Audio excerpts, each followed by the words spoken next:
right, North South Connection, YouTube. We are here live after Backlash. I'm joined here by Mike Rossi. Mike, what's going on, bud? Not much, man. How'd you enjoy the show? Kind of paint by numbers, what you expected it to be, right? It was the definition of a B show, and I don't think that was a bad thing, but I feel that perhaps it was kind of a you got what you expected type of show, right? There was nothing from like a work rate standpoint outside of the four way that was like so super appealing. There were some oddball matches, like the main event that outkicked its coverage, like Pat McAfee and Gunther. That was kind of what you expected with mixed reaction. And I thought Lyra and Becky could have maybe stole the show, but we'll kind of get into that as well on paper. But overall, it's what I expected. Like I don't know, six out of 10. Yeah, six. Yeah, out of 10. I mean, crowd was good. They packed them in there. There's like 17,000 legit. But when you think about the fact that it's the first show of 3 and 5 weeks, you kind of have to leave some meat on the bone, And that is crazy, right? Because WrestleMania was 3 weeks ago, and we have Saturday night's main event in 2 weeks. After that, we have Money in the Bank. And then right after that, we have the Night of Champions. So it's really, when you think about it, 4 shows in like 8 weeks starting today, And if Battleground and Worlds collide, Yeah. Well, yeah, just like think of like main roster, like story-wise. I mean, we got a Saturday night's main event match announcement on this pay-per-view, which, we all knew that the match was happening, but it was kind of funny. And I think we saw the seeds of, what Cena's match will be. And, maybe there's a Becky rematch coming too. We'll get into it. But, they kind of ended some shit, but like Priest and Drew continued. So, we'll see where they put everything. But, I mean, we're going to be like, on Raw on Monday, probably doing qualifying matches for Money in the Bank, Yeah, no shit. So let's start there. Priest and Drew look like they had some mission in their eyes still. They looked like they had some shit they had to settle, right? And at 17 minutes and 55 seconds, Jacob Fatu defeated LA Knight, Damian Priest, and Drew McIntyre in a fatal four-way to retain the United States Championship after LA Knight was victorious last night in the Bloodline tag match where he teamed with Damian Priest. And he was the first entrant into the match, so he can get the big pop. I kind of felt like perhaps he was going to be the one to take the pin. And the betting odds were in favor of Jacob Fatu. I was in favor of Jacob Fatu. And the Samoan Werewolf was victorious. Mike, this was for me, the bar was extremely high, right? And it does feel like a distant match. And I feel that maybe I had the bar too high, where this 3 3/4 match is a little bit disappointing, but I was not disappointed watching it. Right, like I just set the bar too high. Like that's on me, bro. I put the pussy on a pedestal with this match, right? Yeah, yeah. It was fun. It was what it was, but I felt that I don't know, it was a little too chaotic overall. Before we get to the finish, what do you think of the actual match? I liked it. I mean, it feels like it was kind of like a reverse PLE match, right? When a lot of matches build to like a stirring 5-minute conclusion. This kind of seemed like the first half of the match was hot, and then it kind of was a storytelling battle from there, Yeah. And the story continues with kind of all of these guys. LA Knight taking the loss 2 pay-per-views in a row. We have Samoan Werewolf ascending to the babyface where he is on screen right now in front of me. And he looks like he is decked out for the night, and he looks like an absolute star. A ghetto star, but he looks like a star, right? So you saw the seeds of a babyface guy percolating throughout his run, and now he is here in your face as this babyface guy. Fully, perhaps not yet, but I would say he's 80% there. He plays into it in the matches, and the crowd wants it. And I think he wants it too. Where do you think the direction now is with Jeff Cobb in the fold with Solo Sikoa? Rumors was Cobb was going to return or debut tonight. And I wasn't sure where. I kind of suspected this match, but I wasn't sure. I thought it would be like a post-match thing or whatever, but Solo brought him in to save the title for Jacob, so you can see where that's heading. Overall, what's your feeling on Cobb first? Yeah, so once I saw that he was going to be on the show, I kind of figured that almost this exact scenario would play out, because if you look back at SmackDown last night, right? Solo was backstage and it was like, we don't got anybody left. What are we going to do?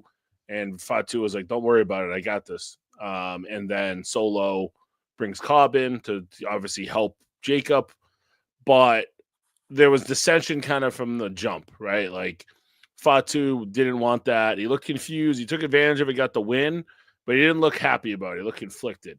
Yeah. I don't know where they're going. I mean, I feel like they've got the bodies that they could split this into like maybe like a 6-man, because you got Hikuleo under contract. You'll have Tamar and Tonga back in the next After month summer, or so. though, right? Yeah, I think Tonga Loa, they're saying maybe June, right? But I mean, if that guy wrestled with an injury or he wrestled at 100% strength, we probably wouldn't even notice the difference. So first, I don't think you can return Tonga Loa without Tama Tonga. Right. So I don't know what Tama Tonga's thing is. They kind of been quiet with that, but either way, I mean, there's really 6 of them here, so they can probably do a 6-man. The only thing is, like, if Fatu is going to be the baby or Gorillas of Destiny going to be baby faces, right?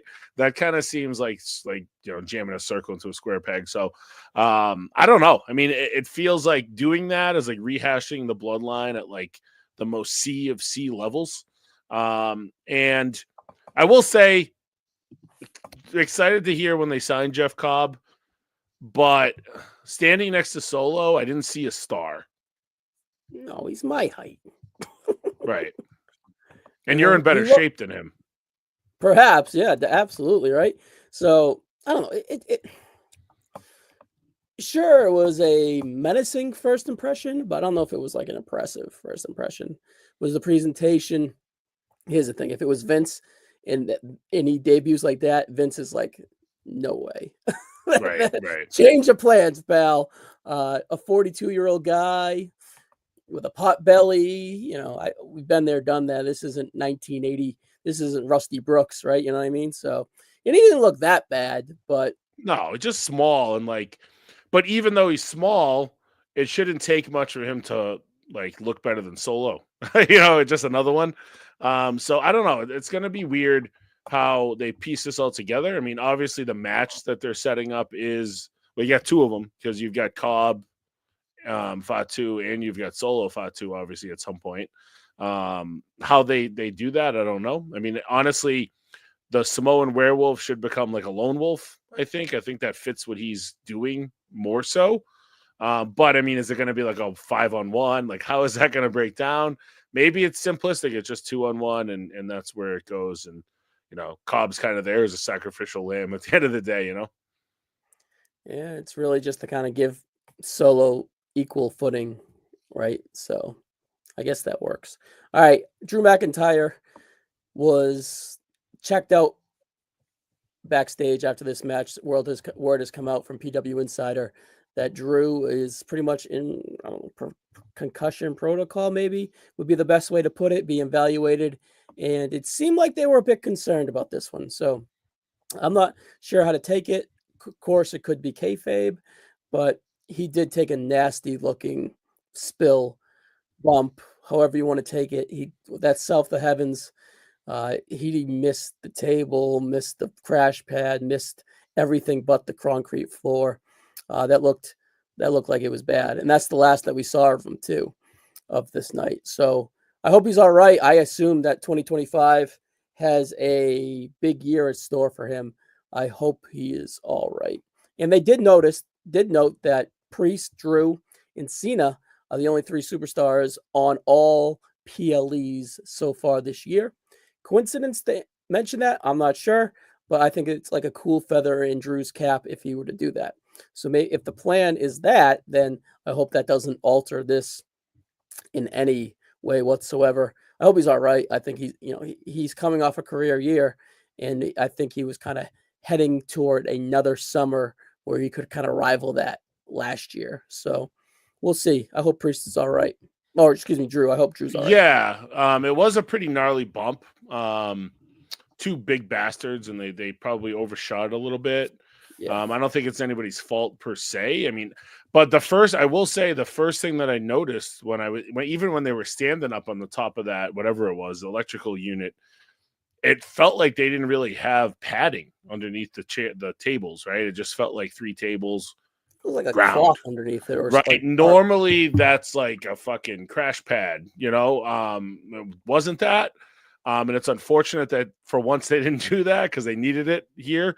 They overshot it a little bit. Hopefully it's, nothing too crazy. I mean, you got to assume it's at least a concussion. If the guy went splat on a fucking concrete ground. Honestly, when it happened, I mean, you can't rewind on Peacock. It sucks, but I wanted to go back and check it out. But like, I was instantly like drawn to Priest because it looked like Priest had a little bit of blood in his mouth. So that's what drew to me. I just drew back down. That always feels like the safe spot, right? But if his head rattled, that could be bad because that was a fall. So hopefully it's not too bad. Well, he is falling backwards, right, into a table and whatever. Yeah. It looked like there was a crash pad there because there was a cloth or a tarp or whatever. Yeah. But I hope they're all right. And then the last guy here, LA Knight, I suspect he'll be fine. I just don't know where I find him. If he's in the Money to Bank, he could be the top third of guys that may win it. I'm not sure. Could he do a Cena match in Saudi? That makes sense. He's always over in Saudi. And there is history there where Cena did endorse him, right, in 2023. And that was at the midst of his rise. So he kind of could see a story where he propelled him. And, you never know. I could see it work. It would definitely warrant it. It feels more like a Saturday Night's Main Event, perhaps, but I don't know. Yeah, I mean, I feel like Saturday Night's Main Event, almost the same thing, right? As far as like a prestige level. Yeah, right. That like B plus, right? So, yeah. Overall, the U.S. title probably, if like star rating wise, 3 3/4 is that match of the night, perhaps. But I think I enjoyed other matches for other reasons throughout the night. It's just this one just feels distant, right? So. I don't know. It's just like, I feel like, yeah, I mean, I think I would have probably previewing this show. I probably would have started this at about a 4. So if we're saying 3 3/4, then yeah, maybe a little disappointing. Fun altogether, but like I was saying earlier, it's rare you have the first half of the match be better than the second half, and that's what this one was because it was just getting the Cobb stuff done, getting the Drew Priest stuff done. And then Knight just kind of there, right? And he's bulletproof. He'll be fine. There's no shame in losing the way that he did. It took someone cheating to, have Jacob Fatu beat him, which isn't a bad spot to be in. But yeah, I mean, you kind of Fatu's going to be holding that title for a while. Cena's going to be holding the other title for a while. It just feels like he's there. Like he's going to be just a baby face pop in the crowd. But it doesn't feel like there's going to be enough really going on that SmackDown roster that's going to really keep him, in the spot he's been in per se, We'll see. I like Knight. I think he'll be fine. Whatever they do with him, I think he'll make it work. Okay, I wouldn't be surprised if he ended up in a tag. Which tag? I'm not sure. Well, he could be like a guy that if was shifted to Raw, a fresh coat of paint would probably do him right. Even though I think he's totally fine on SmackDown, but like him and Dom makes sense. If Yeah. he was on Raw with the IC title, Yeah, that works. All right. In her 118th day as Women's Intercontinental Championship, Lyra Valkyrie defeated Becky Lynch in a singles match to retain the WWE Women's Intercontinental Championship in 18 minutes and 45 seconds. Mike, before I throw to you on this match, how many title defenses do you think this was? For Lyra? Yes. Is this her Becky fifth? Lynch was her fifth title defense, correct? Now, if you try to make me name the other 4, I won't. I know Ivy Nile. Dakota, Dakota, Bailey. Io. So yeah, so 5. Okay. Yeah, we did it. Yeah. It wasn't that hard, I guess. No, I mean, we named the entire Raw women's roster before Mania. Right. So, polarizing match. I don't think it was a bad match whatsoever. I thought it told a good story. I thought Lyra was kind of the glue here, as Rebecca's been gone for pretty much a year now, and this is her first singles match to go 19 minutes. You're kind of asking a lot, but not really. She's a veteran. But Lyra, underdog, plucky, uh, underneath the whole time. Becky looked rusty in a lot of spots. She looked light. She looked like she was waiting on Lyra a bunch, which just kind of maybe put me on her. She had a little bit of that Cena wonkiness in her selling, which she always does, but it was a little bit more illuminating tonight to me. I don't know. Becky was just off, and I'm a big Becky Lynch fan. I've always stuck up for her historically. I've always kind of been by her side historically. But it just feels that she has moments where she's just like, yeah, this is Becky Lynch. And then she has moments where it's just like empty and she's kind of going through the motions, it feels like. And that was kind of her in this match, in my opinion. Overall, very good match at times, but overall, pretty good. I liked it. 3.25, probably, maybe 3.5 on a rewatch. We'll see. But I don't know. It's just Becky's lightness in her, like, off-puttingness kind of just took me out of it a little bit. Yeah, I mean, I think that she played the heel well with the turnbuckle, and I think that Jess fucked that spot up. That was kind of long when she was putting it back on. Although maybe it worked because then she missed the 3 count on whatever Lyra's finisher is.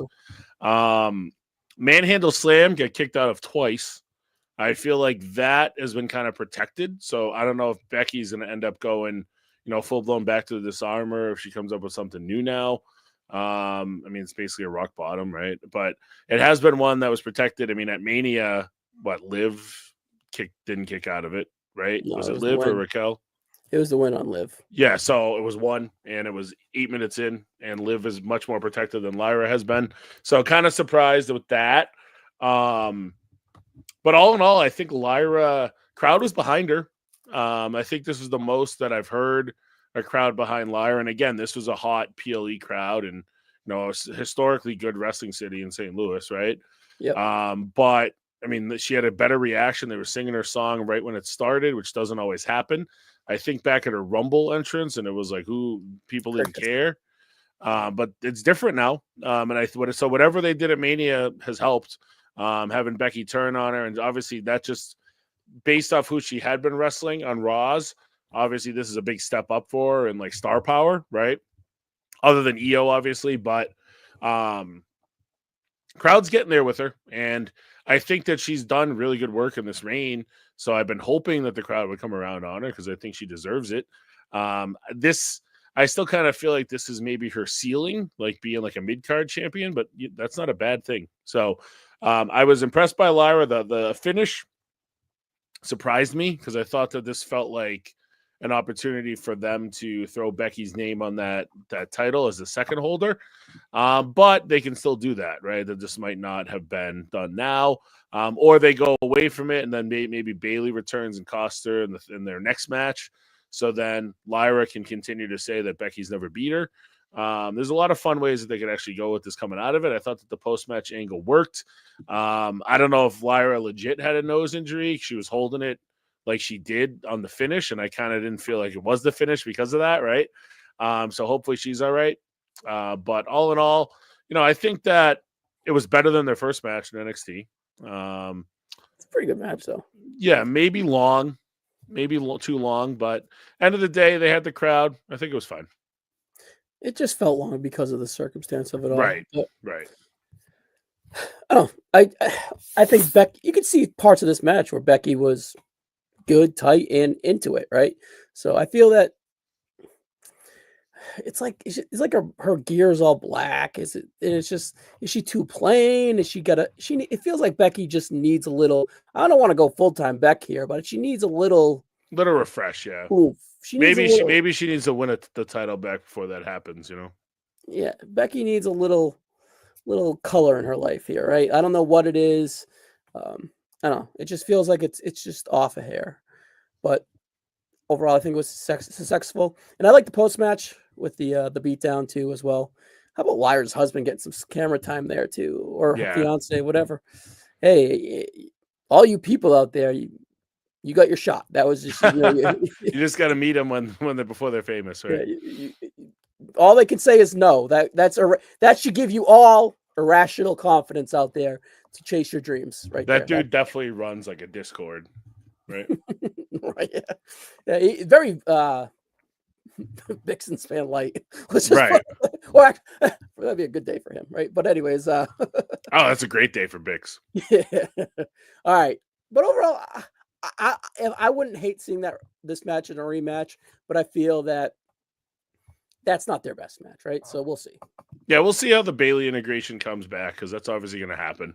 Yeah. I almost felt like it was going to happen tonight when they started doing the beatdown, but they probably didn't want to do the Cobb and her and back to back. That's probably best suited to hold for Raw too. Yep, no doubt. All right, we'll see. Maybe I don't think we'll get it like. Maybe not even this week, but somewhere down the road. Maybe Saturday night's main event. They do something. I don't know. Yeah. All right. The other Intercontinental title, I was a little nervous because Fatu retained and then Lyra retained. So I was like, all right, I suspect Cena to retain. They don't change titles, man. Unless it's a Mania, they don't change titles. So I was like, Dominic, I might have it. That gave me a little bit more interest in this match, but Dominic retains his Intercontinental title at 9 minutes and 20 seconds, defeating Penta via pinfall. Oh, it's fine. They did their part. They rolled around. Dom looked impressive enough for what he was, but I think when you're laying out this match and you're agenting this match and you give them 9 minutes, that's all you can go out there for a Dominic Mysterio match at this point. Yeah. And say we're kind of good, right? It became more of the Judgment Day shenanigans. It was fine to good leading into that. It didn't really hamper the match, but then you had El Grande, El Americano, or El Grande Americano. I don't know why I tried to go that fucking loaded mask, man. It looked like shit, though. He completely missed him. Yeah. Penta was like going the other way. He was going the other way, and he was just like, whatever, right? Hold on, put respect on his name. The Speed Champion, El Grande, El Americano. Fine. It was a little disappointing. Again, I assume they used Penta in this spot because let's kind of squeeze out the equity of this singles run before we restart the Lucha Bros. Whatever. Mexican versus Mexican, AAA coming up, and then El Grande El Americano to have the angle, so it makes sense. Wasn't a sexy match on paper like we talked about in the preview, Mike, but overall, 9 minutes, 20 seconds. It was fine. It was the most raw match of raw matches on a PLE, honestly. I felt like I've seen the match before. Almost the same exact finish. 2 weeks ago. Right, almost the same exact finish as Mania too, when you think about it, except it was El Grande instead of Finn. I like that they continue with Finn making mistakes that almost cost them. He got greedy and went for the chair, and the ref turned around and saw it. I think that's good. And I think we're going to get movement with that, with something with the AJ match on Monday. So we'll see how that goes. So that part's intriguing. But what's interesting is this match on the first layout I saw of matches this afternoon, this was the opener. Yeah, I saw it too. And I think it was supposed to be the 4-way, Gunther, Becky, and then Cena. So they rebooted the entire fucking thing. I'm glad it didn't open with this. When they probably laid it out there, we can't open the show with this, right? Or it was fake. Right. It could have been. I mean, but even like I said to you when we did the preview, it felt like when they put that match together, it was so they had a show opener, with Penta's music and stuff. But I mean, the Cobb stuff fit better in an opening, and obviously the 4-way, you get the LA Knight. Yeah, the chaoticness of it, right? Right. So, and this was kind of flat. Dom's got the card, yeah. Dom's got in-ring chops, man, and he's just. I feel like they kind of. I don't know if they're saving it or what, but everything he's doing is kind of short and fucky. And I mean, I get that. I guess that's the angle, but the crowd reacts to him, but not like they did at Mania. There was 60,000 of us, right? Yeah.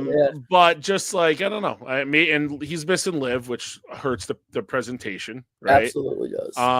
So I mean, but Dom's the man, so I do think for the most part he looked good. And, to the Penta point, it kind of feels like they flushed Phoenix out of that, Mexican feud that they got going on SmackDown too. Him and Andrade get the pinfall finish and then the breakup with Legado starting to go down. So Phoenix can kind of sneak out the back door there and head on over to Raw. And I think that, they're going to juice up that Raw tag division with the Lucha Bros soon. It's needed. Is Lyra Valkyrie the best champion on Raw from an in-ring aspect? I mean, New Day's good, but they haven't really been given the opportunity to be, Mm. Give me New Day and the Lucha Bros. And the EO is probably the best, right? But yeah, true. EO. Yeah, interesting. All right, man, good for the women, right? So, but yeah, like you said, Lucha, New Day. Yeah, let's do that. Yeah, and they're doing Creeds and War Raiders on Monday, so maybe they flush whoever wins that gets a title shot, and then you go Lucha Bros from there. Yep. All right, Mike, we're 27 minutes in here, 26 minutes in, and finally we get to talk about the juicy stuff here. The undercard was what it was, nothing bad. The floor was high, and it kind of just hit the floor in all these matches, in my opinion, but still nothing bad. Nothing when I think of Backlash 2025, I will think of those three matches. I probably won't, right? But I will think of this match right here. Gunther defeats Pat McAfee via technical submission in 14 minutes in 0 seconds. This is what it should have been. I just liked the antics. I liked Gunther a lot in this match. I thought Pat opportunities were just enough. We didn't get the blood, we didn't outkick the coverage with all the blood and the death and all that stuff, but Pat's going to probably stick around, right? So there's not really a need to do that, I guess, even though it's kind of what people were thirsty for, and I kind of suspected too. But Gunther, a professional wrestler to his core, carried Pat McAfee to an extremely acceptable match. Match of the year? No. Match of the night? Probably not. But I thought it is what it was, and it was pretty good for what it was. It was all it should have been. I like that McAfee took the jersey off so you could see the redness on his chest as it was building up. I think that was a good take. But, people are going to be up in arms about this. I've seen it online already. Oh, my God, they did a 50-50 match with Pat McAfee and Gunther. And to those people, all I've got to say is shut the fuck up, because Gunther was distracted the whole match. He was playing with his food. He was fucking with Cole. And right, I think Cole was great. I mean, he stood the whole match, and he was in a spot he couldn't just sit down and call the match. He had to have a vested quality to this. And Gunther drags him in the ring, and Cole's great. The crowd's way behind him. Everybody loves Michael Cole. People don't like McAfee for whatever reason that they want to manufacture, but at the end of the day, the guy's a fucking star, way past wrestling. So nobody's going to look back at this and think Gunther looks weak, because as you're watching this, you knew if he wanted to, he could have ended this match at any point. He was just toying with them. He was messing with Cole. I thought that it was a fun side of Gunther to watch, right? Because he's that, there was a stretch with Gunther, it felt like they were starting to slowly phase into a baby face. But man, with the J build up and then this, I mean, the guy's a dastardly heel. And we might talk about what we think is going to happen for him this summer, right? But at the end of the day, it's, to me, McAfee still has equity, right? He's somebody that you're going to use in matches again. You've used him in big important feuds before. He wrestled Theory at Mania when Theory was with Vince, right? And then he wrestled Vince on that same Mania, technically, right? So this guy's got value to them, and he isn't bad, in the ring. I mean, for someone that Matt has done his 8th match, he did some really athletic things. I mean, anybody that can do a moonsault and land on your feet, that's not easy. That, you don't just fall out of a tree and start being able to do that, right? So he's a good athlete. I like how they use his kicks as powerful because he's a punter, right? All in all, I had fun with it. His chops he was laying his chops in. I was afraid he was gonna break his arm on one of those chops, right? But he was laying it in. Gunther was doing it. He was selling for him, but he wasn't really selling for him. You know what I mean?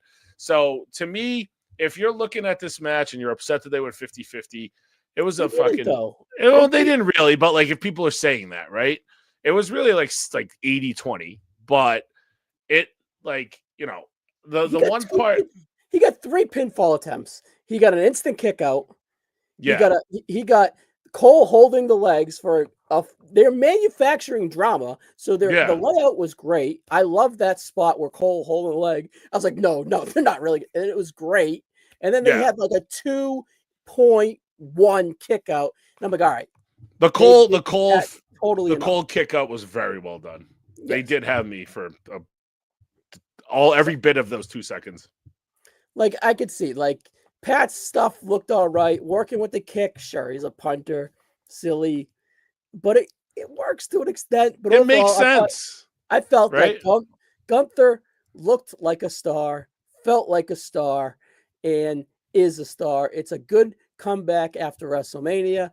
It was a semi-main event. That felt like a semi-main event. It is, Mike, a celebrity match. Mind you, it's a celebrity match still.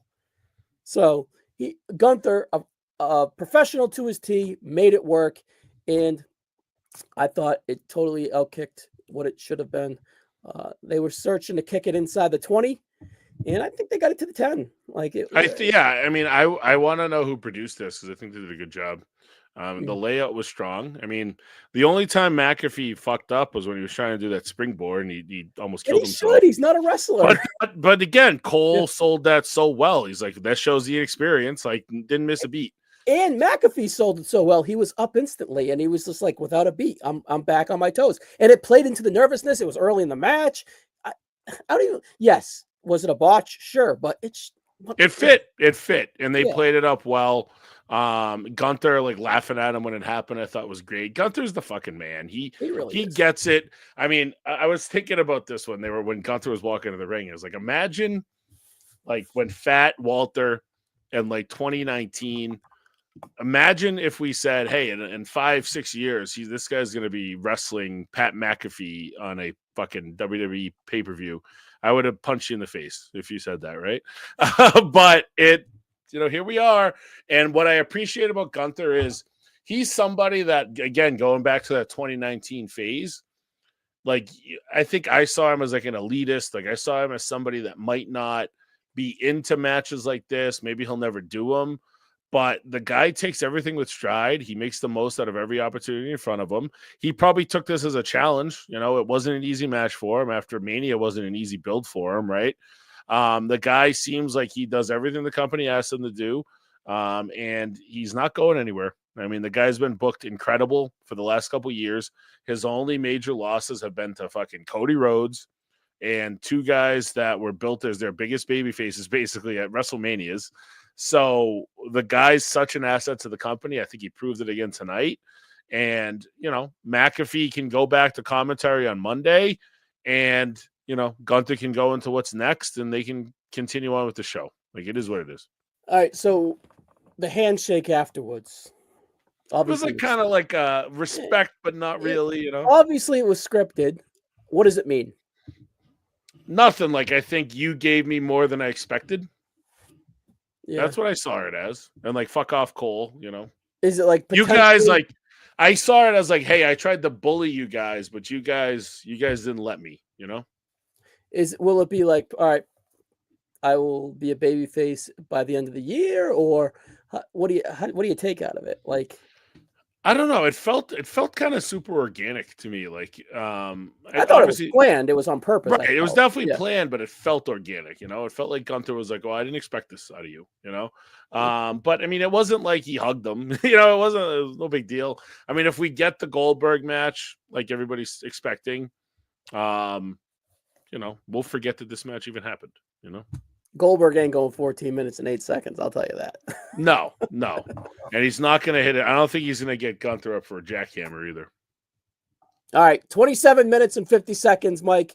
The main event was better than I suspected it to be. John Cena, your champion, defeats Randy Orton via pinfall in a single match to retain the WWE Undisputed Championship. Mind you, in the back of my screen here, John Cena just AA'd R-Truth through the press conference table as they went off the air. So that looks like all rumors are pointing to be true there, where John Cena will go and face R-Truth for the WWE Championship, perhaps at Saturday Main Event in 2 weeks, but we won't get there yet. Let's give Randy Orton his flowers and the St. Louis crowd too. When I previewed this match with Richie, I felt that they were going to be all right. The crowd was going to be in the palm of their hands to open. Randy Orton's hometown. Even at WrestleMania, the crowd was in their hands for the first portion of the match, and I believe they benefited from it here.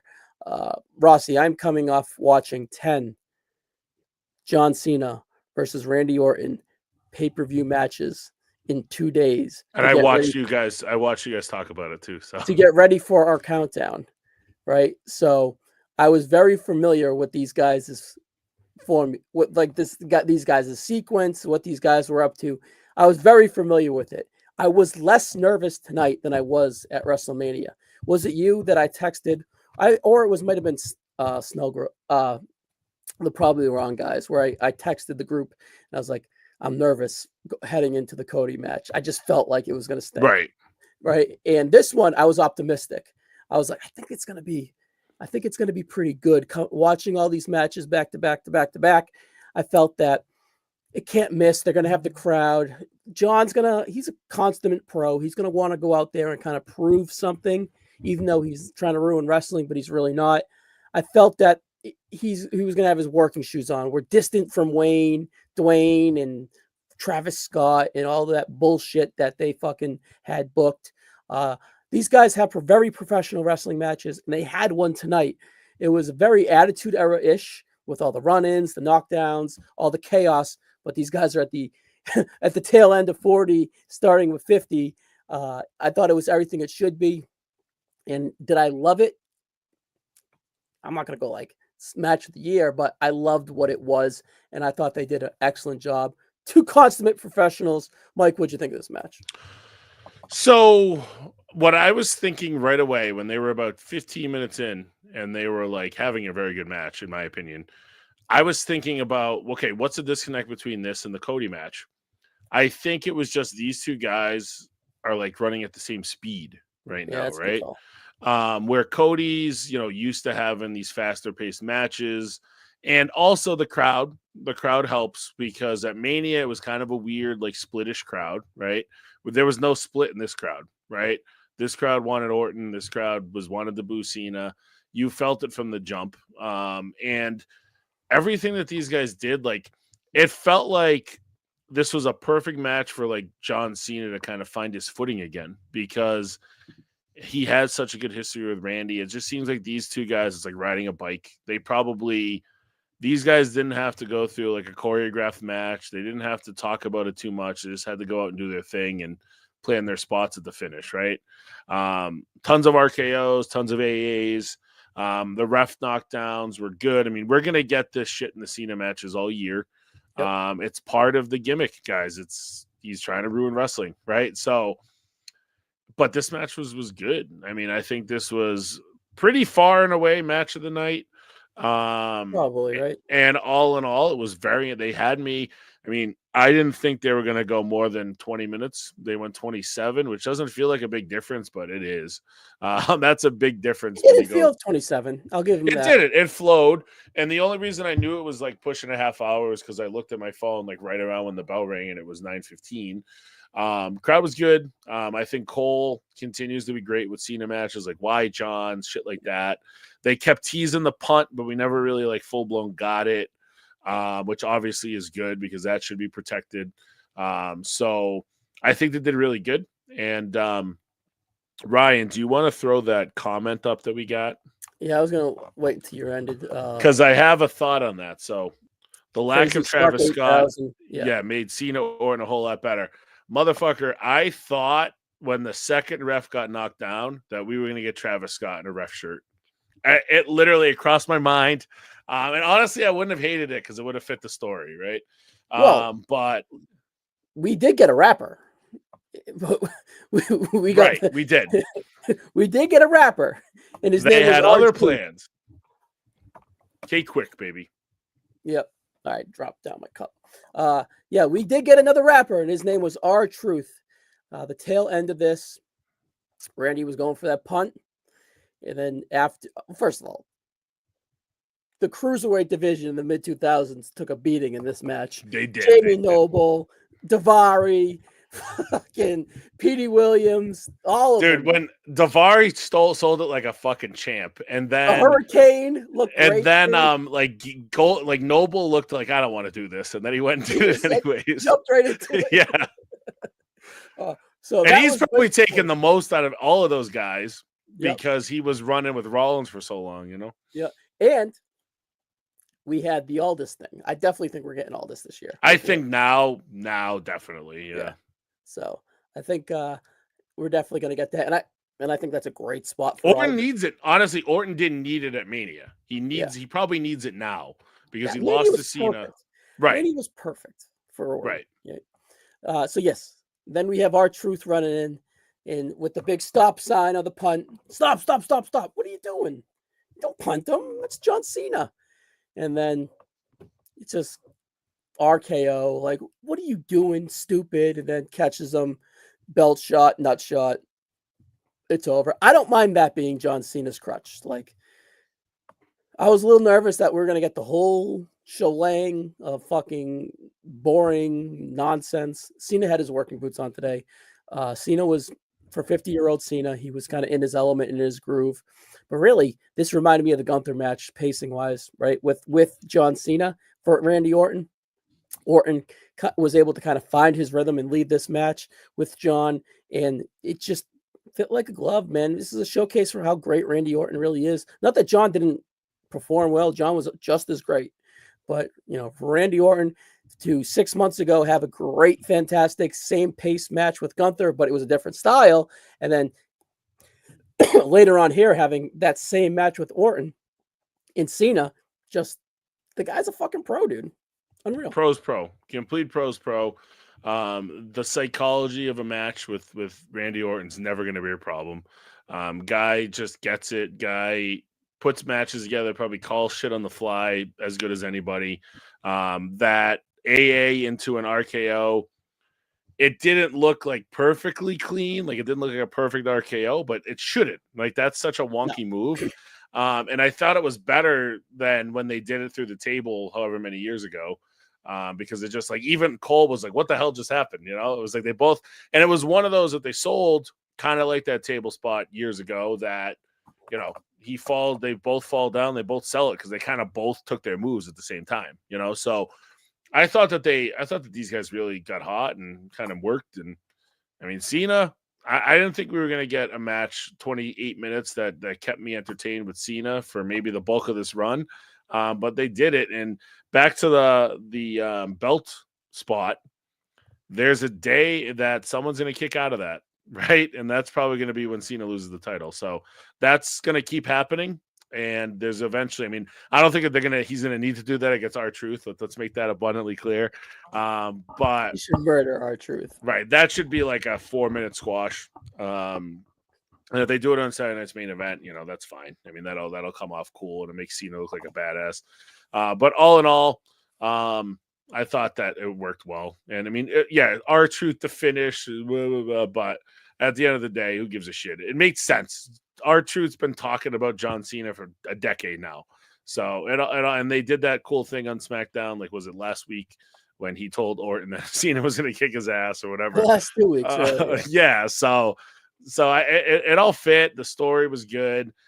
Crowd was electric. And, I don't know that this is a match that I'm like going to plug back in and rewatch 100 times, but it's fun. And I've got to ask you, Ryan, you've watched them all in the last couple weeks or week or whatever. In 2 days, Mike. 24 hours. Oh, where is this? First glance, probably fourth or fifth. Yeah, I was thinking like middle of top 10.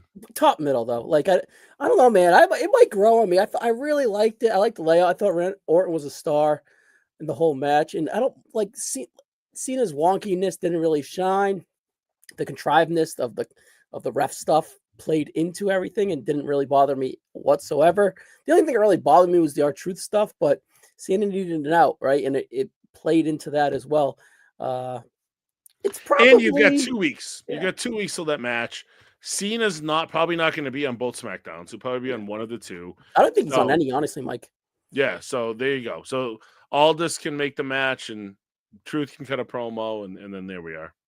All right, we got some comments. Let's catch up here. 20-year-old me enjoyed what could potentially be the final Cena-Orton match in one of the greatest rivalries of all time. Pudgy Boy Sports, Knicks and 7. Buddy, you got to win one more before you can even think of 7. You got it today, boy. You belt, bing bong. Fuck As you said that, Pudgy, Karl Anthony Towns hurt a fingernail. Now, here's the thing, Mike. We were on threads for days about the Celtics. Well, I don't even think my brother will talk to me anymore. But no, man, it was contentious around here. Yeah. And I haven't talked really much about it. I mean, after we lost game 1, we talked about it a little bit, but I had a energy today that obviously I got my UConn shit on. The difference between being a college basketball fan and NBA fan, right, is you go into a tournament game with a different mentality, right? Like, you're a big Providence fan. You have a big game coming up. It's like kill or be killed right away, right? Yep. Anything can happen. Today, we're either in or we're out. At the NBA, you're like, all right, we have a shit night. They got to beat us 4 times. 7, yeah. Today was my NCAA tournament game. All morning, I was stressed out. I was like, I know we're the better team. We proved we were the better team until the last 3 minutes of each game or whatever it was. 81 minutes we were winning. Right. So then it's like, I do like how's today going to go? Yeah. Of course. All right. Well, I won't go on a tangent, but the first 2 games, it's like you have the Celtics as your team or whatever, right? And of course you love them and you ride with them. But I like the Knicks better. Like as a team, the dudes, the way they play, their attitude, their effort. It's like, why am I liking the Knicks more? That's on the Celtics' fault. Like, they're just so thin. Like, and I saw them gas today. Yeah. I saw the Knicks gas today for sure.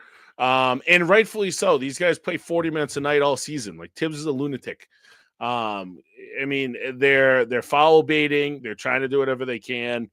The Celtics have they're not here. What we learned today, though, the Celtics are not changing their game plan. They're going to keep doing the same shit. No, they attacked the ring a lot more. They did, but I'm just saying, the Mitchell Robinson stuff, things of that nature. Yeah. They're going to keep doing Celtics basketball almost to a fault sometimes. But, man, I felt great joy, and I'm sorry, Pudgy, to say this. I found great joy in watching all those celebrities hang their heads today. So last thing saying is let me finish my sentence where game 1 and game 2, I found myself liking the Knicks, like attitude, effort, and all that shit a lot more. They just seem more likable. And then you don't give them a chance to be likable like you did today. The Celtics were the Celtics today, and we'll see, right? Like game 4 may decide who's going to win this series, probably, in my opinion. Yeah, it's a big one. Lottery at 7. Yep. Tip off at 7:30. It's be a fun Monday night. So besides D'Amato and Pudgy and Ibu and all those other people, no one else gives a fuck. So let's continue. Right. I'm gonna be doing shooting sharp on Monday night, not having watched a ton of Raw. Let's put it that way. That's the last of Pudgy Boy Sports right there. Crying emoji.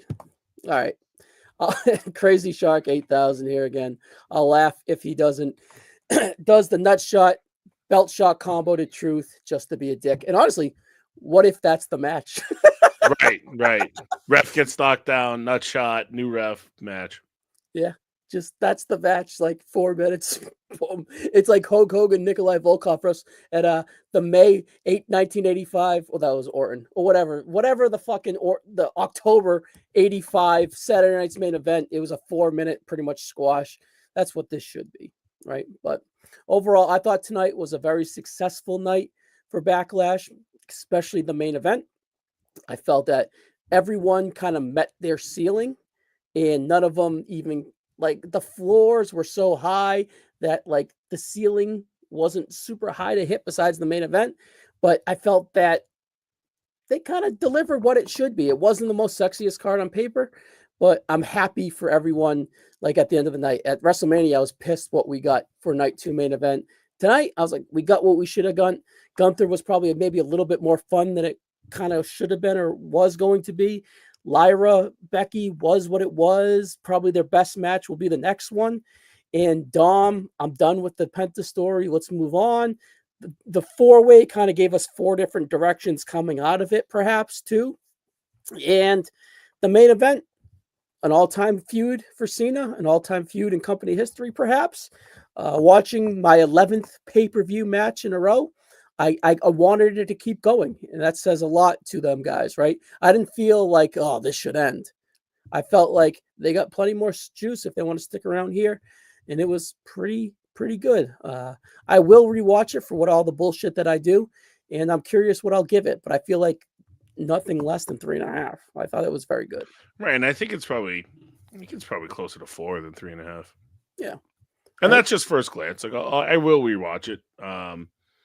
But I mean, this is a tough show. Backlash every year, right?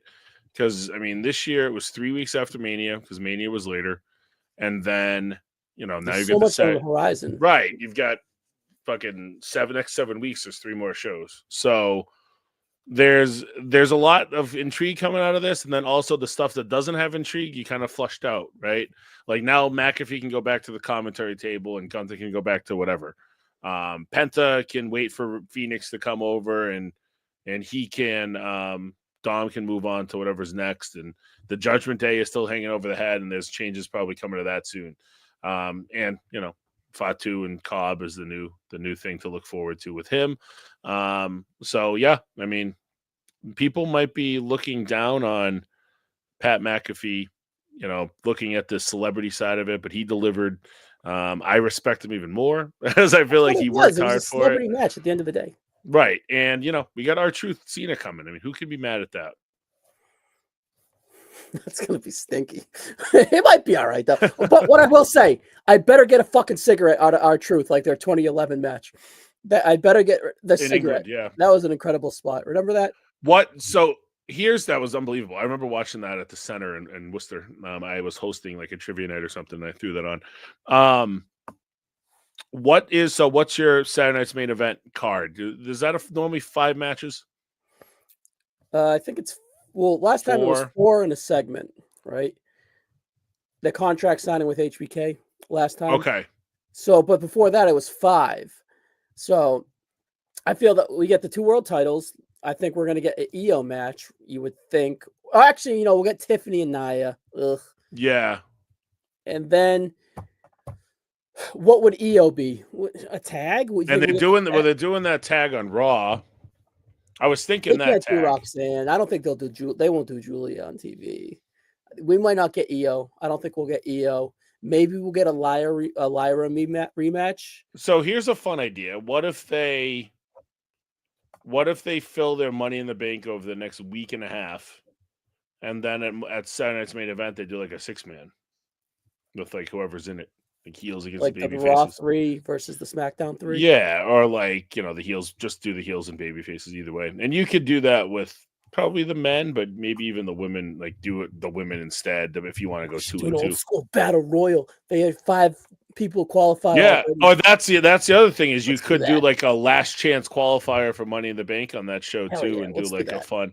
That's what I'm thinking that they do, and it's because Saturday night's main event has really like the first one wasn't as much, but the second one was like just a infomercial for the Rumble, right? Mm-hmm. So I think at the end of the day that this is pretty much an infomercial for Money in the Bank. So I feel 2 like weeks though, not 1. Which is right. Helps. So there is still 2. So and who knows? Maybe they even do something. I don't know. I was gonna say maybe something with like a AAA appearance to kind of start pumping that up. Yeah, because they want to. In 2 weeks they have that as well. They're gonna might as well promote that because they have to sell tickets for that, and they're gonna want people to watch it on the PLE as well. Maybe get like maybe they got to do El Grande Americano versus Penta or something like that, right? Yeah, or like do some sort of wacky 6-man there. Like I feel like there's gonna be a 6-man, like maybe Penta, Phoenix, and the Kingo. Yeah, something honestly. What are we honestly doing? It could happen. I mean, he was integrated at Mania. It's not the craziest idea in the world. Yeah, crazy. All right, we're looking forward to it. But we got Pudgy here. One more. All right, what do we got here?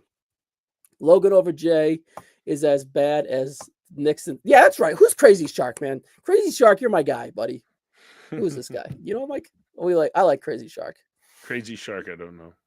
All right. Well, you're welcome around these parts, Crazy Shark. All right. Bing bong. Celtics and 6. Celtics and 6. What's up, Pudgy Mike? What's Bing more, bong. Bing bong. All right, Rossi, it was good as always. Yes, sir. Enjoy, One final guys. bing bong.